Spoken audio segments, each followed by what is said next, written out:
नमस्कार मंडळी, कसे आहात सगळेजण. तर तुम्ही माझ्या मागे बघताय की जास्वंद किती छान बहरला आहे. ते आज जास्वंदाला बरीच फुलं आली होती आणि हे बघून मला तरी खूप प्रसन्न वाटत होतं. मोगऱ्याचा तर सीझनही नाही तरी मोगऱ्यालाही बऱ्यापैकी फुलं आली होती आणि गोकर्ण तर काय ऑल टाईम बहरलेला असतो. म्हणजे प्रत्येक परिस्थितीत कसं अनुकूल राहायचं नाही आपण गोकर्णकडून शिकलं पाहिजे. मला खरंच खूप भारी वाटतं की मी लावलेल्या झाडांची फुलं मला रोज देवाला वाहता येतात आणि पूजा करता येते.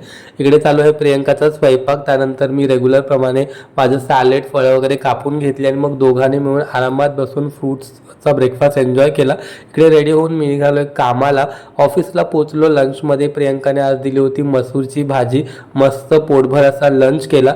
आज ऑफिसमध्ये बऱ्यापैकी काम होतं, 2-3 मीटिंग्स होत्या, त्याच्यामुळे काम सगळं वेळेत संपवलं आणि घरी आल्यावर बघितलं तर या मायलेकींची चालू होती पॅकिंग. मग काय मी पण माझी पटकन पॅकिंग करून घेतली. आता कुठे चाललो हे बघण्यासाठी तुम्हाला माझी स्टोरी बघावी लागेल, म्हणजे तुम्हाला कळेल. चला भेटूया उद्या. Bye bye.